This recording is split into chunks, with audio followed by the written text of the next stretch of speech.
Meus irmãos, boa tarde. Nós vamos começar mais um estudo bíblico.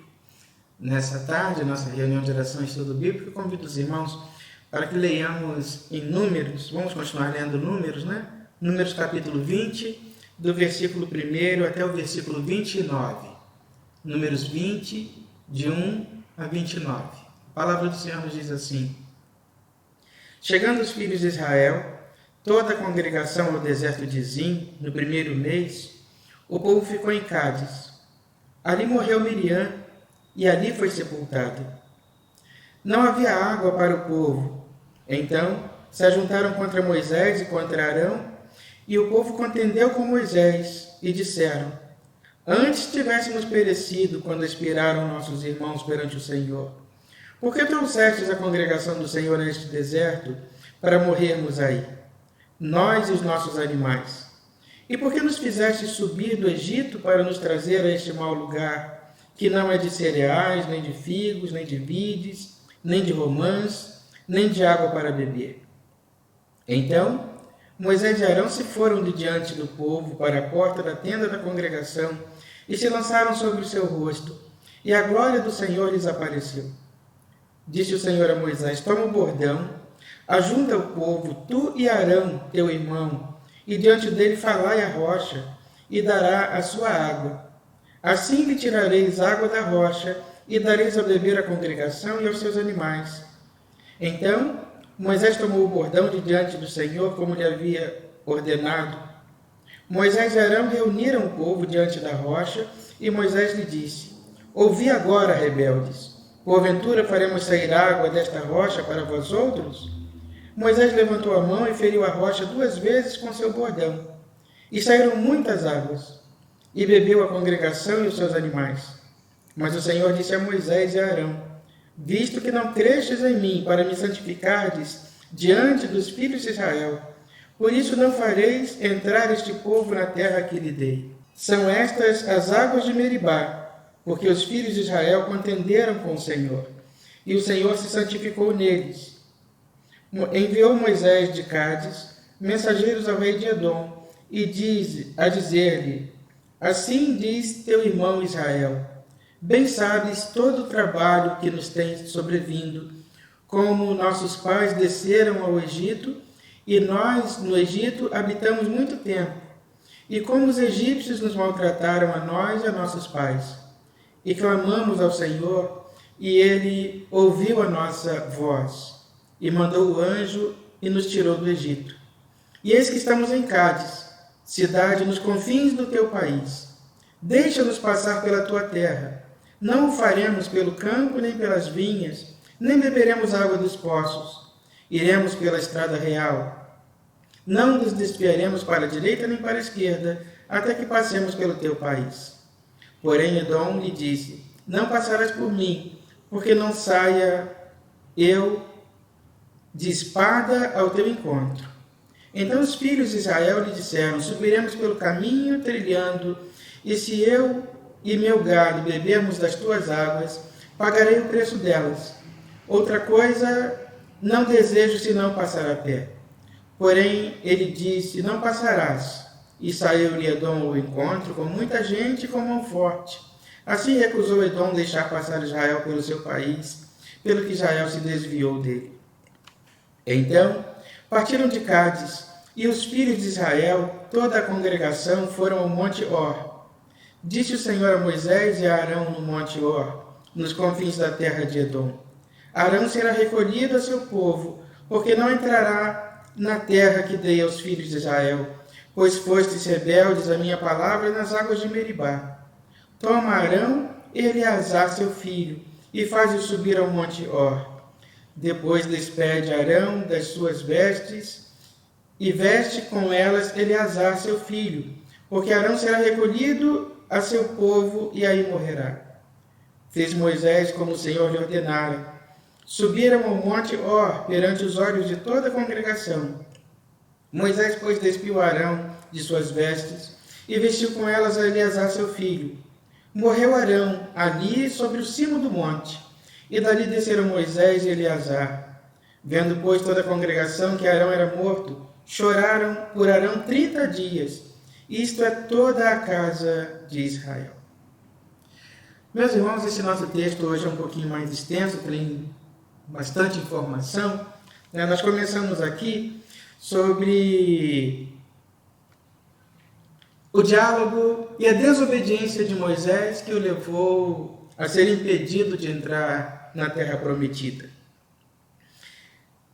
Meus irmãos, Moisés tinha uma tarefa bastante árdua, bastante difícil e que certamente exigiu muito da sua paciência. Moisés, durante muito tempo, intercedeu pelo povo. São várias as vezes, nós vamos nos lembrar das leituras passadas que fizemos, em que Deus, por muitas vezes, disse a Moisés que se retirasse, pusesse de lado, que Deus haveria de destruir aquele povo. E Moisés foi lá e intercedeu pelo povo, com toda a paciência e calma, clamou pelo povo, rogou pelo povo. Mas nesse momento, mais uma vez, por um erro repetido do povo, o povo mais uma vez blasfema contra Deus, mais uma vez questiona a autoridade de Deus, mais uma vez questiona o projeto de Deus e reclama mais uma vez: por que você nos trouxe a este lugar para morrermos aqui de sede? O Egito era um lugar melhor. E Deus, agora com paciência, Deus responde a Moisés: toma o teu cajado e fala à rocha e ela te dará água. E Moisés ali, muito irado, diz o versículo 10, ouvi agora, rebeldes, porventura faremos sair água desta rocha para vós outros? Moisés levantou a mão e feriu a rocha 2 vezes com seu cordão, e saíram muitas águas, e bebeu a congregação e os seus animais. Moisés perdeu a paciência com o povo. E porque perdeu a paciência com o povo, Moisés agrediu a rocha. Bateu na rocha quando deveria falar. E quando Moisés bateu na rocha, ao invés de falar, a rocha lhe deu água. Mas Moisés ali, em primeiro lugar, Moisés desobedeceu a ordem de Deus. Deus disse a Moisés: fale a rocha. E Moisés bateu na rocha. Moisés deixou de fazer do jeito de Deus para fazer do jeito dele. Porque ele estava nervoso, sem paciência. E ali ele desobedeceu a ordem de Deus. E ali ele deixou de fazer do jeito de Deus. E ali ele tirou a glória de Deus e assumiu essa glória. Porque a rocha deu água, não porque Moisés fez do jeito que Deus mandou, mas do jeito que ele, Moisés, resolveu fazer. Meus irmãos, a palavra de Deus nos diz: tudo quanto tiveres a mão para fazer, faze conforme as tuas forças. Contudo, meus irmãos, fazer conforme as nossas forças é sempre fazer do jeito de Deus e nunca fazer do nosso jeito. É compreensível, até certo ponto, o gesto de Moisés, porque ele é um ser humano, cansado de conduzir um povo rebelde, cansado de conduzir um povo difícil. Mas naquele momento, toda a rebeldia do povo, todo o estresse causado a Moisés pela árdua tarefa que Deus lhe confiou, não justificava para Moisés o fazer as coisas do seu jeito e não fazer do jeito de Deus. Nós precisamos pedir a Deus pelo outro, mas pedir por nós também. Aquele que lidera precisa sempre ter paciência. E aí cabe aquela recomendação que a palavra de Deus nos faz: seja a tua palavra temperada com sal. Não pode haver, a paciência não pode faltar. A paciência precisa estar presente sempre, É preciso ter cuidado. Se nós não temos coisas boas para dizer, quando nós não temos coisas boas para dizer, o melhor é calar-se. A melhor coisa a fazer é calar-se, manter-se quieto, manter-se calado, manter-se em silêncio. Calar-se diante de Deus para não falar. Moisés perdeu a paciência com o povo. E porque perdeu a paciência com o povo, desobedeceu a ordem de Deus. E porque desobedeceu a ordem de Deus, foi punido de que maneira? Né? Deus vai dizer então, no versículo 12: mas o Senhor disse a Moisés e a Arão: visto que não crestes em mim, para me santificardes diante dos filhos de Israel, por isso não fareis entrar este povo na terra que eu lhe dei. Ou seja, Moisés conduziu o povo até ali, viveu os momentos mais difíceis do povo, mas na hora de viver o melhor momento, que é o de entrar na terra prometida, Moisés mostrou que não estava preparado para isso. Não santificou o nome do Senhor. E por isso foi proibido de entrar na terra. Então, é preciso, meus irmãos, pedir a Deus paciência sempre, ter muito cuidado com os nossos gestos, ter muito cuidado com as nossas atitudes, ter muito equilíbrio nas nossas palavras, sempre, para que tudo o que façamos seja sempre para a glória de Deus. O texto segue, meus irmãos, e na caminhada Moisés precisa passar com o povo, atravessar a terra de Edom.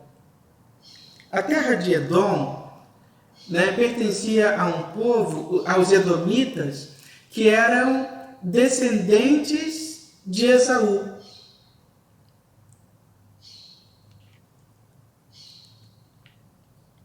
Nesse momento, aqueles edomitas, né, por conta da rivalidade, da inimizade que foi construída lá atrás, ainda guardavam aquela mágoa daquele mal que foi feito por Jacó ao seu irmão Esaú, né? E a consequência disso, quando Moisés resolve passar pela terra, ter necessidade, os edomitas então endurecem e resistem e não deixam passar. Mas, meus irmãos, olha quantas gerações passaram, né? A essa altura, Jacó e Esaú já haviam se reconciliado, mas aquela história passada, aquilo que aconteceu lá atrás, ainda hoje gera frutos negativos.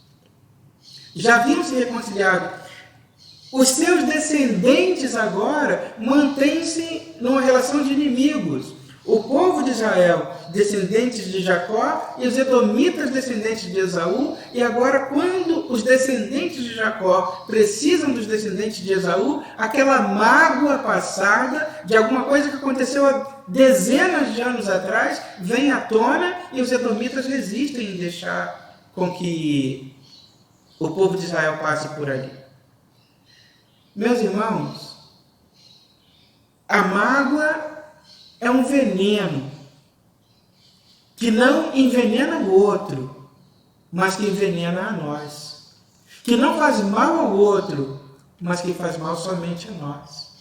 Que não prejudica a vida do outro, mas que prejudica somente a nós.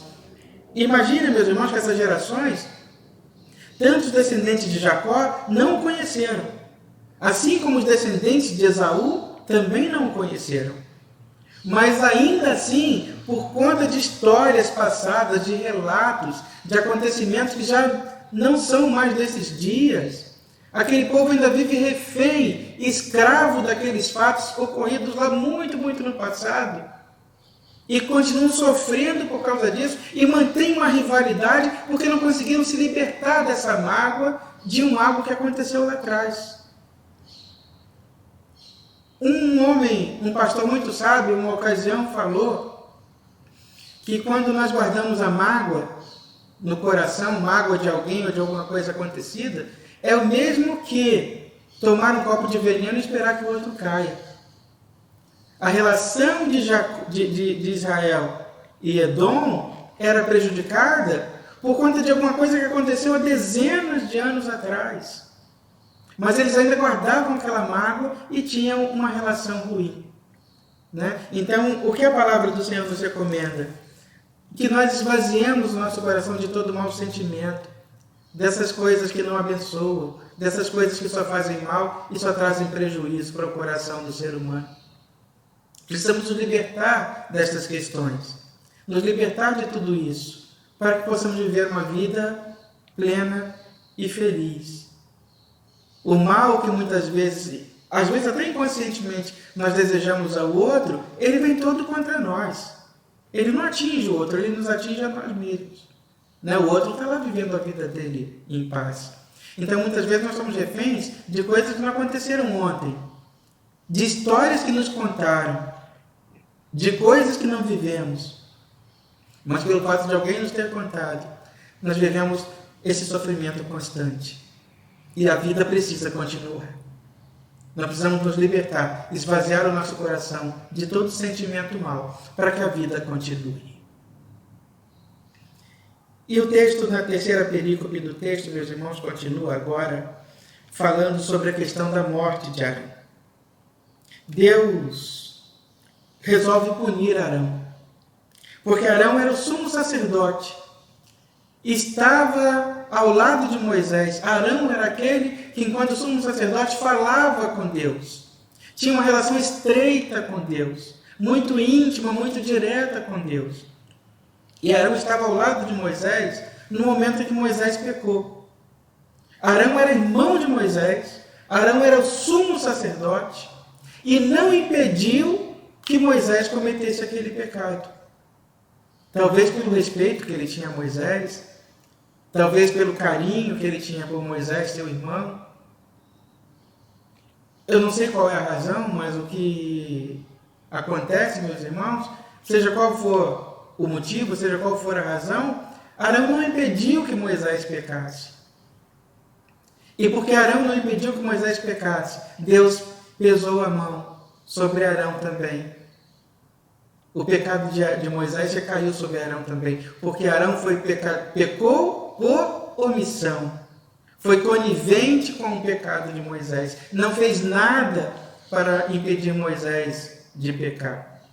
Na nossa vida, nas nossas relações, muitas vezes as coisas são assim e acontecem desse jeito também. Às vezes as pessoas, por conta de serem muito nossas amigas, né, por conta de nós termos uma intimidade muito grande com as pessoas, nós acabamos por deixar que elas façam as coisas erradas, por mais erradas que as coisas pareçam, nós não falamos nada. Nós sabemos, porque nós temos aquela noção, aquele pensar, né? Eu não tenho que me meter, isso é um problema dele. Eu não posso falar para não perder o amigo. Mas justamente por ser nosso amigo, é que nós temos a obrigação de falar, de impedir que o outro erre, de impedir que o outro tropece, de impedir que o outro caia, de impedir o erro na vida do outro. E Arão não impediu que Moisés pecasse. Arão não impediu Moisés de cometer uma falha tão grave. Meus irmãos, e por consequência disso, Arão pecou por omissão, Moisés morreu e Arão também. A nossa amizade tem que nos levar ao ponto de mostrar para o outro onde ele está errando. Nós não temos que lavar as nossas mãos, nós não temos que nos omitir, nós temos que seguir caminhando com o outro e mostrando para o outro quando ele está certo e também quando ele está errado. Isso tudo por amor e amizade. E ali, diz o versículo 28, Moisés, pois, despiu a Arão de suas vestes e vestiu com elas Eleazar, seu filho. Morreu Arão ali sobre o cimo do monte, e dali desceram Moisés e Eleazar. Vendo, pois, toda a congregação que Arão era morto, choraram por Arão 30 dias, isto é, toda a casa de Israel. As vestes precisavam ser tiradas de Arão, porque aquelas vestes, elas carregavam a autoridade sacerdotal. E o povo, debaixo do monte, precisava olhar e ver o que estava acontecendo. E a autoridade sacerdotal de Arão agora foi transferida para Eleazar, seu filho. Né? Então, a autoridade espiritual agora do sacerdócio está posto sobre Eleazar e não mais sobre Arão. Por isso as coisas se dão dessa maneira. Meus irmãos, Foram muitas informações, eu tenho certeza, nesse texto de hoje, nessa nossa leitura, mas eu acredito que todas elas para a edificação do coração e da vida dos irmãos. Que Deus nos abençoe a todos nós, que Deus nos guarde a todos nós, que Deus nos proteja a todos nós, cubra as nossas vidas de bênção e que Ele possa te abençoar nessa tarde. E que você possa meditar nos textos da palavra do Senhor e, por intermédio dela, ser edificado e abençoado. Que Deus te abençoe e te guarde nessa hora. Vamos orar ao Senhor. Nós te agradecemos, Deus, por estes momentos aqui. Te agradecemos, Pai, pelo ensino que a Tua palavra nos dá. Te agradecemos pela nossa vida, pela nossa saúde, por todo o bem, ó Deus, que Tu nos proporciona. Te agradecemos, ó Deus, pela alegria da salvação e pela vida dos nossos amigos e irmãos. E te pedimos, ó Deus, que Tu continue a nos abençoar e a nos guardar, e a nos livrar de todo mal, e a ser conosco em todo tempo, ó Deus. Cubra-nos, ó Deus, com as Tuas bênçãos, proteja-nos, ó Deus, e nos guarde. Toma nossa vida nas Tuas mãos e nos abençoa. Nós te oramos, ó Deus, rogando estas bênçãos, em o nome de Jesus, que nos ensinou a orar, dizendo: Pai nosso que estás nos céus, santificado seja o Teu nome. Venha o Teu reino, e seja feita a Tua vontade, assim na terra como nos céus. O pão nosso de cada dia nos dai hoje, e perdoa as nossas dívidas, assim como nós perdoamos os nossos devedores. E não nos deixes cair em tentação, mas livra-nos do mal, pois Teu é o reino, o poder e a glória para sempre. Amém. Que Deus nos abençoe.